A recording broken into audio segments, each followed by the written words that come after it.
get back to it.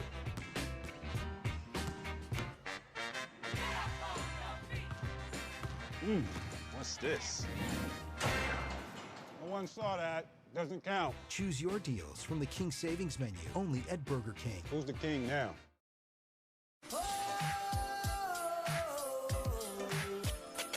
Burger King is an American multinational chain of hamburger fast food restaurants. The company was founded as Insta-Burger King in 1953 in Jacksonville, Florida, and was founded as Burger King in 1954 in Miami, Florida. Insta-Burger King was founded by Keith J. Kramer and Matthew Burns, and Burger King was founded by David Edgerton and James McLamore. And to this very day, the company is still alive and healthy. So, how did it become so popular? Let's find out. The predecessor to Burger King was founded in 1953 in Jacksonville, Florida as Insta-Burger King. After visiting the McDonald's brothers' original store location in San Bernardino, California, the founders and owners, Keith J. Kramer and his wife's uncle Matthew Burns, who had purchased the rights to two pieces of equipment called Insta machines, opened their first restaurants. Their production model was based on one of the machines they had acquired, an oven called the Insta Broiler. This strategy proved to be so successful that they later required all of their franchises to use the device. After the company faltered in 1959, it was purchased by its Miami, Florida franchisees, James McLamore and David R. Edgerton. They initiated a corporate restructuring of the chain, first renaming the company to Burger King. They ran the company as an independent entity for 8 years, eventually expanding to over 250 locations in the United States, before selling it to the Pillsbury Company in 1967. Pillsbury's management tried several times to restructure Burger King during the late 1970s and the early 1980s. The most prominent change came in 1978 when Burger King hired McDonald's executive Donald N. Smith to revamp the company. In a plan called Operation Phoenix, Smith restructured corporate business practices at all levels of the company. Changes included updated franchise agreements, a broader menu, and new standardized restaurant designs. Smith left Burger King for PepsiCo in 1980, shortly before a system-wide decline in sales. Pillsbury Executive Vice President of Restaurant Operations Norman E. Brinker was tasked with turning the brand around and strengthening its position against its main rival McDonald's. One of his initiatives was a new advertising campaign featuring a series of attack ads against its major competitors. This campaign started a competitive period between Burger King, McDonald's, and top burger chains known as the Burger Wars. Brinker left Burger King in 1984 to take over Dallas-based gourmet burger chain Chili's.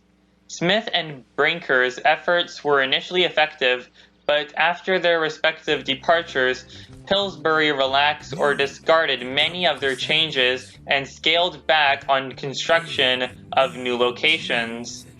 These actions stalled corporate growth and sales declined again, eventually resulting in a damaging fiscal slump for Burger King and Pillsbury. Poor operation and ineffectual leadership continued to bog down the company for many years. Pillsbury was eventually acquired by the British entertainment conglomerate Grand Metropolitan in 1989. Initially, Grand Met attempted to bring the chain to profitability under newly minted CEO Barry Gibbons. The changes he initiated during his 2-year tenure had mixed results, as successful new product introductions and tie-ins with the Walt Disney Company were offset by continuing image problems and ineffectual advertising programs. Additionally, Gibbons sold off several of the company's assets in an attempt to profit from their sale and laid off many of its staff members. After Gibbons' departure, a series of CEOs each tried to repair the company's brand by changing the menu, bringing in new ad agencies, and many other changes. The parental disregard of the Burger King brand continued with Metropolitan's merger with Genus in 1997 when the two organizations formed the holding company Diageo. Eventually, the ongoing systematic institutional neglect of the brand through a string of owners damaged the company to the point where major franchises were driven out of business, and its total value of it was significantly decreased.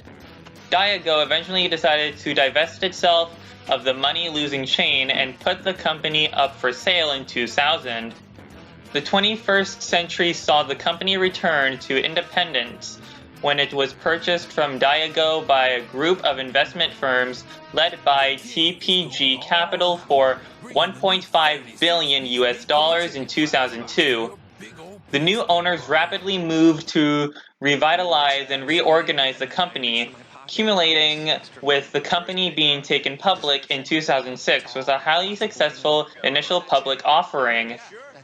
The firm's strategy for turning the chain around included a new advertising agency and new ad campaigns, a revamped menu strategy, a series of programs designed to revamp individual stores, a new restaurant concept called the BK Whopper Bar, and a new design format called 2020. These changes successfully re-energized the company, leading to a score of profitable quarters. Yet, despite the successes of the new owners, the effects of the financial crisis of 2007 to 2010 weakened the company's financial outlooks, while those of its immediate competitor, McDonald's, grew. The falling value of Burger King eventually led to TPG and its partners divesting their interest in the chain in a $3.26 billion sale to 3G Capital of Brazil. Analysts from financial firms UBS and Stifel Nicolaus agreed that 3G would have to invest heavily in the company to help reverse its fortunes. After the deal was completed, the company's stock was removed from the New York Stock Exchange, ending a 4-year period as a public company. The delisting of its stock was designed to help the company repair its fundamental business structures and continue working to close the gap with McDonald's without having to worry about pleasing shareholders. In the United States, domestic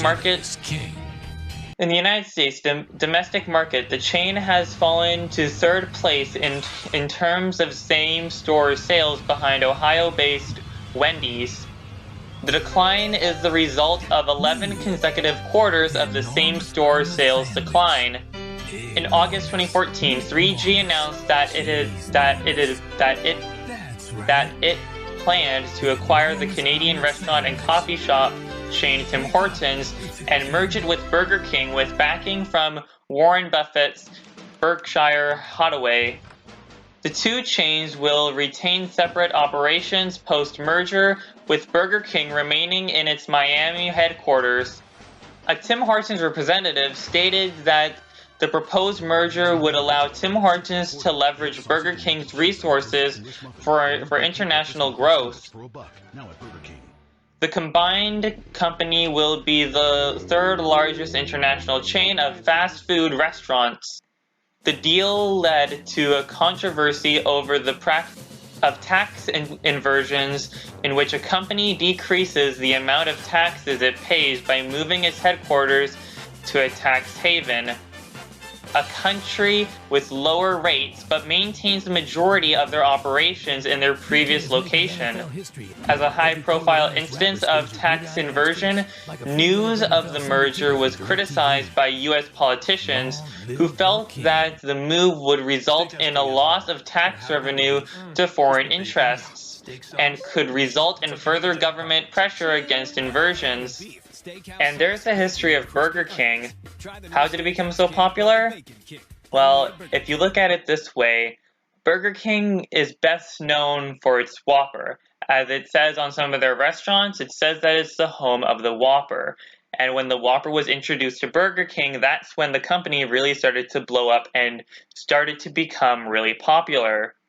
Anyways, that is going to be it for today's video. If you guys haven't enjoyed this video, please make sure you hit that like button, and also don't forget to subscribe, because I do videos every single day. And also don't forget to ring that notification bell so you never miss a single video that I upload. And also don't forget to subscribe to my second channel. My second channel will be the third link in the description below. And if you guys would like to send me fan art, you guys can send me your fan art on my Instagram. My Instagram will be the second link in the description below. And if you guys would like to join my Roblox fan group, you can join my Roblox fan group. My Roblox fan group will be the first link in the description below. And also, I hope you guys have a happy New Year's, and let's make 2020 and let's make 2021 an even better year than 2020, because as a lot of us know, 2020 hasn't really been so great, but let's hope that 2021 will be a better year for all of us. And until then, I will see you guys in the next one. Goodbye!